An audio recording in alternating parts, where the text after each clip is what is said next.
Hey everybody, this is Jared here with, you might know me as JRAD on jetbuilders.net from Transam Motorsports. I just kind of wanted to make this video to go over my installation and a couple of issues I had with the Cobra Jet steering, the installation of it. I did end up going the rounds with Jeff a little bit, just kind of trying to get some clarification on some things, and I think I've got it right. But to show you guys kind of some of the things that I ran into and some things that you might find helpful, I just thought I'd pop on here and just make a quick video. First, I'm going to show you this, what I've put together on one side that's completed. And I'll just show you that here. So as you can see, we've got this is the Super Magnum AK. This is the Deluxe that has the extended planing surface right here, and then also includes the inside fin on the Deluxe, and then right back here I've got the Fangs, and these are the AK Fangs, and these are being installed on my 2016 AR240, and so it's kind of specific to this application. According to Jeff, the Super Magnum fins can be used in 3 different applications, and so but this is kind of some of the things that I ran into on this one. So I'm going to kind of assemble this other side over here and have you guys kind of follow along with me maybe. You can see I've got it taken apart, so I've kind of skipped a couple steps. This is my boy. This is Colton. What's the matter? You gotta go pee-pee? Let's go pee-pee. Alright. Okay, that was a fun interruption. Anyway, so as you can see, I've already got my second tie rod installed here, and I've already squared up my steering. So the first thing I did was I uninstalled or disconnected my steering cables here on each side. I centered my steering wheel, and then from there I aligned my fin at 90 degrees, and I put a straight edge across between the 2 jet nozzles, and it should touch each corner on both nozzles. Right there and there, all the way across. So I just put a level across there and I held it there, and then I could see what adjustment I need to make to my stock connecting rod to make sure that my keel, articulating keel here, was centered at 90 degrees. And so from there I was able to see where my steering cables were lining up in relation to that, and I did have to do some adjusting on those. It's pretty simple. You've got a nut behind that you need to loosen, and then these just twist in and out in order to square things up. And so I took care of that. I did that on both sides, making sure that I maintained keeping the steering wheel straight, and then maintaining that adjustment here. And then I went ahead and I was able to adjust the second steering, whatever you call it, tie rod to the keel, and adjust that to fit even. And now Jeff did recommend a half turn on each of these out from, so angling out away from the center of the boat, a half a turn, which isn't a lot. That just kind of gives these a little bit of a camber out from each other, which helps with straight line tracking. And so yeah, that's kind of the point I'm at now. I'm going to just kind of show you how I'm reconnecting things so you can get a kind of a step-by-step on installing this. So what I have here is the bolt provided for the secondary tie rod, and it says to put a washer below, put a washer above. Let's see if I can do this one-handed. Maybe I can. Show you how skilled I can be. Okay, and I've got that. Now this is threaded here into the nozzle, and so that just kind of threads up in there. So again, washer below, washer above, tightening that on up, and I want to get to about there. And then this is the bracket that sits on top of the nozzle, and it installs right on top here like that.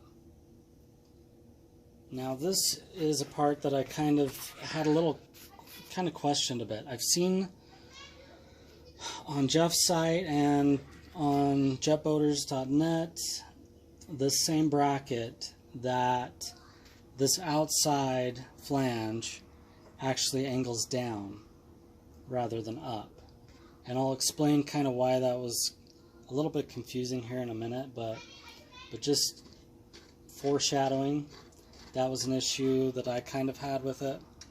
Then it says to put a washer on top. Sorry if you guys are getting dizzy. I don't have anybody holding the camera for me. Jeff does provide a small packet of blue Loctite thread lock. I made a mess with that to start, so I ended up having some blue Loctite in my toolbox. So I'm just going to use that. This is one point that he's mentioned in the instructions of putting some thread lock on there. And then you can go ahead and tighten that nut on here. I've already done this up before, so I've got some dried Loctite on there, but basically before you tighten that all the way, you're going to tighten it up from the bottom first. So that's just this Allen wrench, and just doing this one-handed again, so try to get some leverage on it. But that basically tightened up the tie rod there, and then I just need to go ahead and tighten this plate up on top. And so I'm going to go ahead, got a wrench here, and I kind of just let the nozzle do its thing and tighten that up. Bring that back to center, and there's that. So pretty simple. Repeat that on both sides. Next up we have the side fin, and you notice the side fin here, it's got two groupings of holes, top set and bottom set. We got a nut here, or a bolt going through here with a washer on both sides, and then he also recommended using thread lock on this. Just see if I can make a mess of this.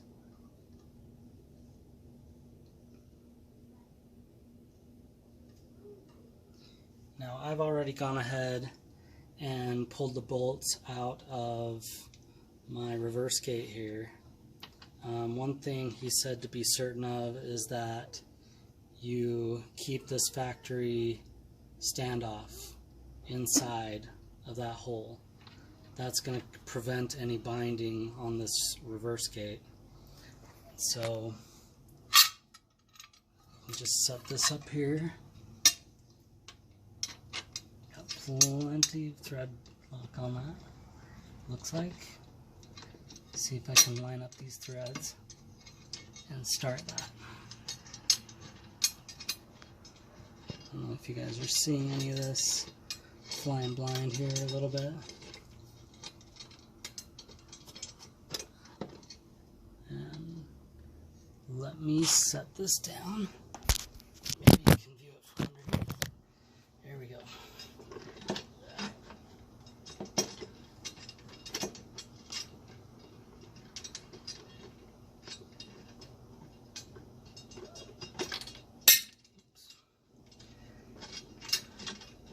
There we go. Got that started. Now I'm just going to kind of hand tighten this for a sec. Then I'm going to go back, and I've got a smaller, he called it a button head bolt, and then a nylon nut, nylon locking nut. You can see that.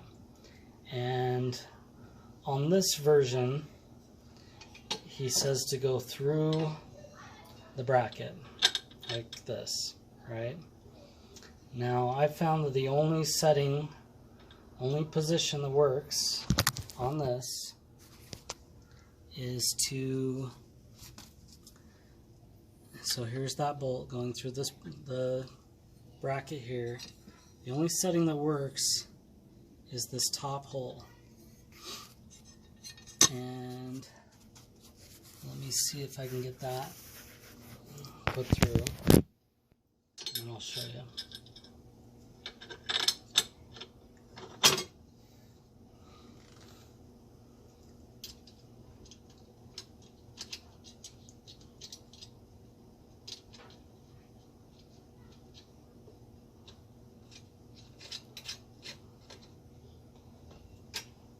Okay, so if you look here, I've gone into that top hole on the top top hole in the top row of the things, and the nut is on the outside, while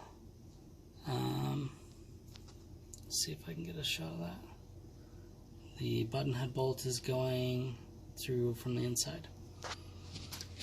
And that's that. Now I'm just going to leave that for a second. I'll tighten everything up in a bit. But now I'm going to do the same thing basically with my inside fin.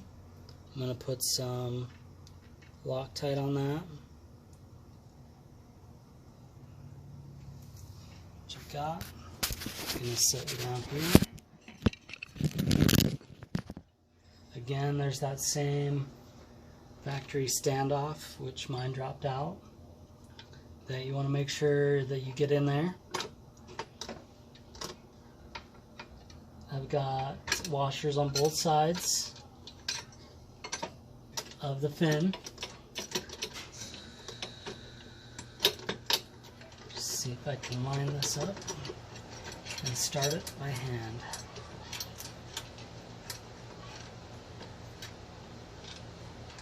So the next thing I need to do, same kind of deal, is I need to secure the outside of this fin. And so this fin, as you can see there, has two holes. Jeff recommended doing the bottom hole with this. And again, you're going to put the bolt from the bracket side through to the outside, and then put the nut on the outside. So I'm going to go ahead and do that.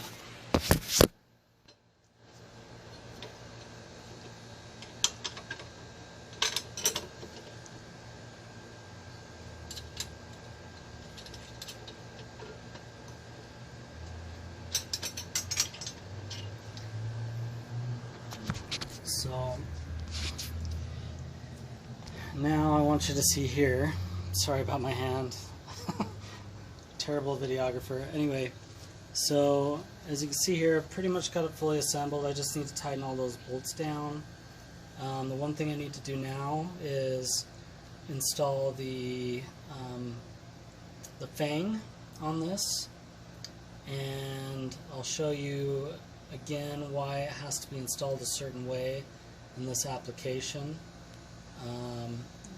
It can be installed slightly different. You can go into the second hole if you want to lift this fin up to the next indent, or possibly the third one, but that requires bolting through both the bracket and the fin, which would require a longer bolt. Jeff did say he would be able or willing to supply me with those longer bolts, or just go to Lowe's or Home Depot, search their stainless stuff, and you'll be able to find these same bolts in a little bit longer length, so almost identical actually. So anyway, I'm going to go ahead and bolt those on. These ones bolt from the inside out as well on this one, and so I'm going to go ahead and do that, and I'll show you a little more on the positioning in a moment. Just set up a view here.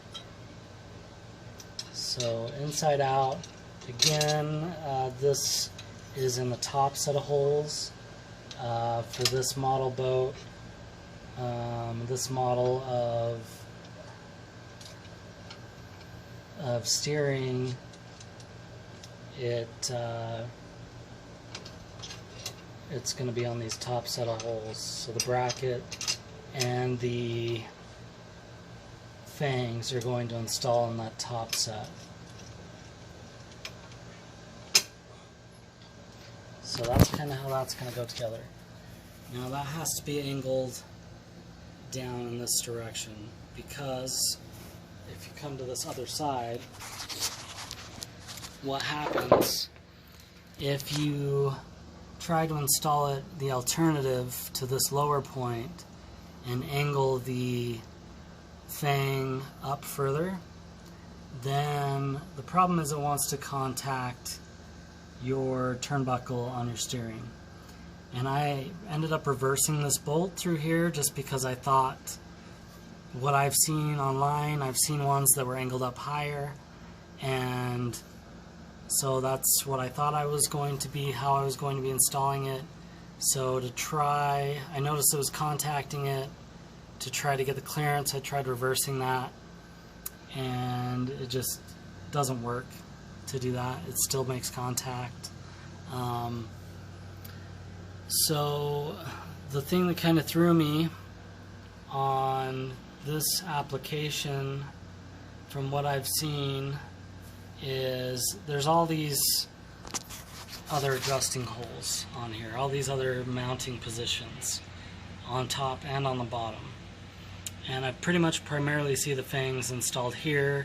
I've seen them installed in the upper and lower position, but it was my understanding that the fin itself could be raised and lowered in order to